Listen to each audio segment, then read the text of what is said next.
এই জন্য আমাদের মহতারাম আমির বলছেন পিআর পদ্ধতির নির্বাচন দিতে হবে।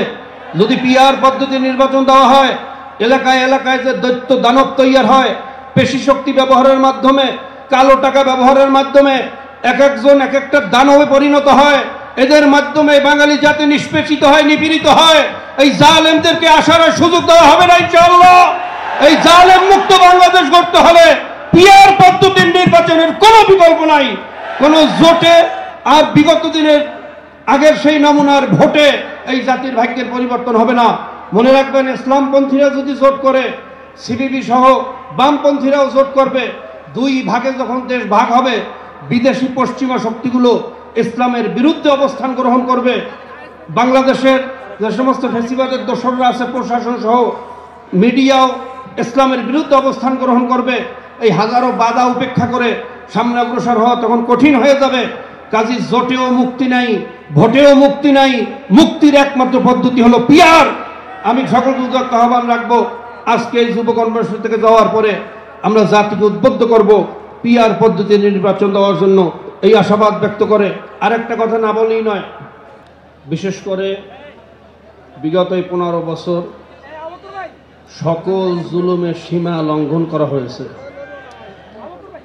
আমরা চেঙ্গিস খাঁর নাম শুনেছি, হালাকু খাঁর কথা শুনেছি, রানী ইসাবেলার কথা শুনেছি, অশোকার কথা শুনেছি, মানুষের মাথা দিয়ে মিনার বানিয়েছে।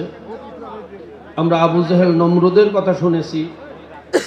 কিন্তু দেশের স্বার্থ বিক্রি করে ক্ষমতায় যাওয়ার জন্য এইভাবে গোলামি চুক্তি করে এরকম কোনো জালেমের কথা শুনি নাই।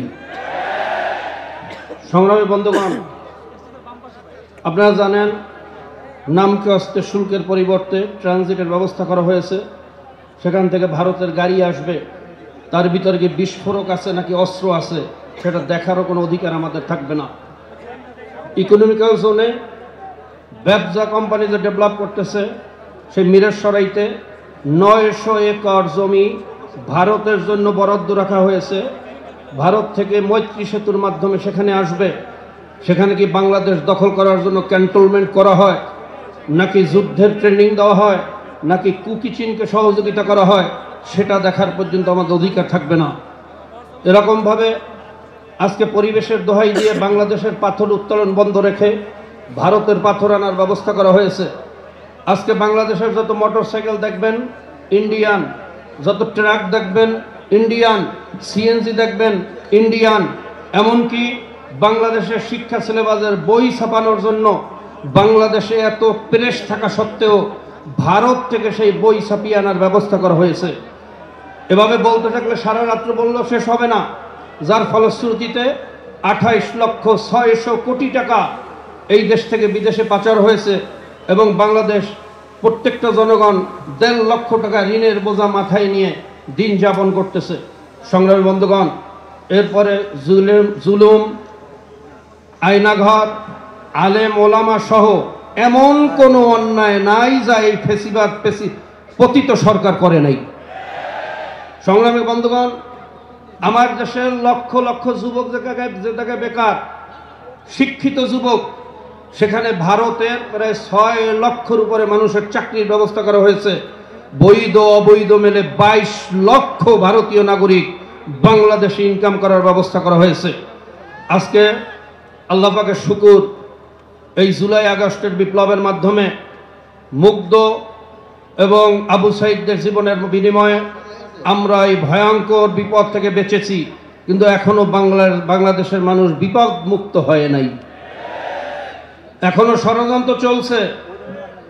অনেককে দেখা যায় ভারতের সুরেশ কথা বলতেছে, ভারতও নির্বাচন চায়, অনেকে তারাও নির্বাচন চায়, গণতন্ত্রের দোহাই দেয়।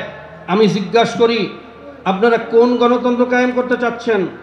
72-এর নাকি 91-এর নাকি 96-এর গণতন্ত্র, নাকি 2001-এর গণতন্ত্র, যেই গণতন্ত্রের মাধ্যমে এই বাংলাদেশ 5 বার দুর্নীতিতে চ্যাম্পিয়ন হয়েছে? এরকম গণতন্ত্র বাংলাদেশের জনগণ চায় না। সংগ্রামী বন্ধুগণ, এই ভোটের মাধ্যমে জাতির ভাগ্যের পরিবর্তন হবে না। এই জন্য আমাদের মহতারাম আমির বলছেন পিআর পদ্ধতির নির্বাচন দিতে হবে। যদি পিআর পদ্ধতির নির্বাচন দেওয়া হয়, এলাকায় এলাকায় যে দৈত্য দানব তৈরি হয় পেশি শক্তি ব্যবহারের মাধ্যমে, কালো টাকা ব্যবহারের মাধ্যমে এক একজন এক একটা দানবে পরিণত হয়। এদের মাধ্যমে বাঙালি জাতি নিষ্পেষিত হয়, নিপীড়িত হয়। এই জালেমদেরকে আসার সুযোগ দেওয়া হবে না ইনশাআল্লাহ। এই জালেম মুক্ত বাংলাদেশ গড়তে হলে পিআর পদ্ধতির নির্বাচনের কোনো বিকল্প নাই। কোনো জোটে আর বিগত দিনের আগের সেই নমুনার ভোটে এই জাতির ভাগ্যের পরিবর্তন হবে না। মনে রাখবেন, ইসলামপন্থীরা যদি জোট করে, সিপিবি সহ বামপন্থীরাও জোট করবে। দুই ভাগে যখন দেশ ভাগ হবে, বিদেশি পশ্চিমা শক্তিগুলো ইসলামের বিরুদ্ধে অবস্থান গ্রহণ করবে। বাংলাদেশের যে সমস্ত ফ্যাসিবাদের দোসররা আছে, প্রশাসন সহ মিডিয়াও ইসলামের বিরুদ্ধে অবস্থান গ্রহণ করবে। এই হাজারো বাধা উপেক্ষা করে সামনে অগ্রসর হওয়া তখন কঠিন হয়ে যাবে। কাজী জোটেও মুক্তি নাই, ভোটেও মুক্তি নাই। মুক্তির একমাত্র পদ্ধতি হলো পিআর। আমি সকলকে উদ্যোক্ত আহ্বান রাখবো, আজকে এই যুব কনভেনশন থেকে যাওয়ার পরে আমরা জাতিকে উদ্বুদ্ধ করব পিআর পদ্ধতির নির্বাচন দেওয়ার জন্য, এই আশাবাদ ব্যক্ত করে আরেকটা কথা না বলেই নয়। গত 2 দিন আগে দেখলাম বাংলাদেশের নতুন একজন মুফাসসিরে কোরআন আসছে, নতুন মুফাসসিরে কোরআন। তিনি তাফসীর করেছেন কোরআনের সাথে নাকি রাজনীতির কোনো সম্পর্ক নাই। আমি অন্তর্বর্তী সরকারকে বলবো, ওনাকে আমার মনে হয় বাংলাদেশের জাতীয় মুফাসসির হিসেবে ঘোষণা দেওয়া দরকার। আমরা এতদিন তাফসীর পরে এটা পেলাম না যে কোরআনের সাথে রাজনীতির সম্পর্ক নাই। কোরআনের সাথে রাজনীতির সম্পর্ক আছে, আপনার সাথে কোরআনের সম্পর্ক নাই। আপনার সাথে সম্পর্ক হলো ওই মোদির সাথে, ভারতের সাথে। কোরআনের সাথে রাজনীতির সম্পর্ক আছে, এই কথা বাংলার জমিনে চলবে না। আখির দাওয়ানা আলহামদুলিল্লাহি রাব্বিল আলামিন।